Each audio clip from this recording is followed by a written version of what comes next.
കൊലോസ്യ ലേഖനം പൗലോസ് എഴുതുന്നത് അവൻ റോമിലായിരിക്കുമ്പോഴാണ്. 61-62 AD കാലഘട്ടത്തിലാണ് കൊലോസ്യ ലേഖനം എഴുതപ്പെടുന്നത്. എഫെസ്യ ലേഖനം എഴുതുന്ന അതേ സമയത്ത് തന്നെയാണ് കൊലോസ്യ ലേഖനവും പൗലോസ് എഴുതുന്നത്. അങ്ങനെ റോമിൽ വെച്ച് പൗലോസ് ഈ കൊലോസ്യ ലേഖനം എഴുതാൻ ഒരു പ്രധാനപ്പെട്ട കാരണമുണ്ട്. ആ കാരണം ഇതാണ്: കൊലോസ്യ സഭയുടെ അകത്ത് യേശുക്രിസ്തുവിനെ കുറിച്ചുള്ള ഒരു തെറ്റായ ടീച്ചിങ്, ഒരു ഹെറസി ദൈവസഭയ്ക്കകത്ത് വന്നു. യേശുക്രിസ്തു ദൈവമല്ല എന്ന ഒരാശയം ആ സഭയ്ക്കകത്ത് ചിലർ പ്രചരിപ്പിക്കുകയാണ്. അങ്ങനെ വലിയൊരു സമൂഹം ആ ടീച്ചിങ്ങിൻ്റെ കൂടെ, പഠിപ്പിക്കലിൻ്റെ കൂടെ യാത്ര ചെയ്തു. യേശു ദൈവമല്ല എന്ന ഒരാശയം അവരുടെ ഹൃദയത്തിൽ ഉദിച്ചു വന്നു. ഈ ഒരു വാർത്ത പൗലോസിന്റെ ഹൃദയത്തിൽ വരികയാണ്. ഇതാ കൊലോസ്യ സഭയിലെ ഒരു ഭാഗം പറയുന്നു യേശു ദൈവമല്ല. ഈ വാർത്ത പൗലോസിന്റെ ഹൃദയത്തെ ചൂട് പിടിപ്പിച്ചു. കാരണം പൗലോസിന് യേശു ആരാണെന്ന് അറിയാമായിരുന്നു. ഹല്ലേലൂയ. നിങ്ങൾ എൻ്റെ കൂടെ ഉണ്ടോന്ന് എനിക്കറിയില്ല. നിങ്ങളുടെ അകത്ത് നിങ്ങൾക്ക് നന്നായി അറിയുന്നൊരു കാര്യം അതാരെങ്കിലും ശരിയല്ല എന്ന് പറഞ്ഞാൽ നിങ്ങൾ സ്വാഭാവികമായി പ്രതികരിക്കും. ഒരു കണക്ക് ടീച്ചറിൻ്റെ അടുത്ത് 10+2 20 ആരെങ്കിലും പറഞ്ഞാൽ ആ കണക്ക് ടീച്ചറെ പോയി പണി നോക്കടാ, 10+2 12 ചെറുപ്പത്തിലെ ഞാൻ പഠിച്ചതാ. കാര്യം എന്താ? ഒരു കാര്യം ഒരു മനുഷ്യന് നന്നായി അറിയാമെങ്കിൽ ആ കാര്യം ശരിയായി ആരെങ്കിലും പറയാതിരുന്ന, തെറ്റായി പറഞ്ഞ ആ മനുഷ്യന്റെ ഉള്ളത്തിനകത്ത് ചൂട് പിടിക്കും. ഇത് തന്നെയാ പൗലോസിന് സംഭവിച്ചത്. അവർ റോമിലായിരിക്കുമ്പോൾ ആരോ വന്ന് പറഞ്ഞു, ഇതാ കൊലോസ്യ സഭ പറയുകയാണ് യേശു ദൈവം അല്ല എന്ന്.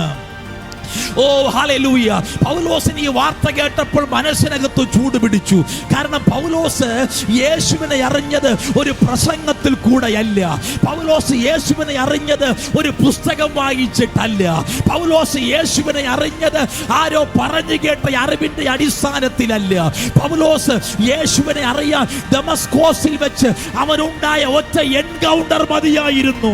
മഹാപുരോഹിതന്മാരെ അധികാരപത്രം വാങ്ങി ക്രിസ്ത്യാനികളെ മുടിപ്പിക്കാൻ അവൻ ഇറങ്ങി സഞ്ചരിച്ചു കൊണ്ടിരിക്കുമ്പോൾ ദമസ്കോസിന്റെ പടിവാതിൽക്കൽ അവൻ എത്തി. അവൻ കുതിരപ്പുറത്ത് അഹങ്കാരത്തോടെ ഇരിക്കുമ്പോൾ സ്വർഗം തുറന്നു. ഒരു വെളിച്ചം അവന്റെ മേലെ ആഞ്ഞടിച്ചു. ആ വെളിച്ചം അവന്റെ നേരെ ആഞ്ഞടിച്ചപ്പോൾ കുതിരപ്പുറത്തിരുന്നവൻ താഴെ വീണു. അവനോട് ആരോ സംസാരിക്കുന്നു. ശൗലേ, ശൗലേ, നീ എന്നെ ഉപദ്രവിക്കുന്നത് എന്ത്? ശൗൽ ചോദിച്ചു, നീ ആരാണ്? അവൻ ആ ശബ്ദം തിരികെ പറയുകയാണ്, നീ ഉപദ്രവിക്കുന്ന ഒരു ക്രിസ്തുവില്ലേ, ആ ക്രിസ്തുവാണ് ഞാൻ. പൗലോസിന് ആ ദമസ്കോസിൽ വെച്ച് ഒരു വെളിപ്പാട് കിട്ടി. ഞാൻ ഉപദ്രവിക്കുന്ന യേശു, ഞാൻ അവസാനിപ്പിക്കാൻ ആഗ്രഹിച്ച ആ പ്രസ്ഥാനത്തെ തുടങ്ങിയ യേശു, അവൻ വെറും പ്രവാചകനല്ല, അവൻ വെറും ഒരു മനുഷ്യനല്ല. അവനെ ഞാൻ മനസ്സിലാക്കിയത് ദമസ്കോസിന്റെ പടിവാതിൽക്കൽ വെച്ചാണ്. അവൻ വേറെ ആരുമല്ല. അവൻ പൂർവകാലങ്ങൾ കാത്തിരുന്ന ഇസ്രായേൽ ജനം മുഴുവനും ദീർഘമായ വർഷങ്ങൾ, നൂറ്റാണ്ടുകൾ കാത്തിരുന്ന ക്രിസ്തുവാണ്.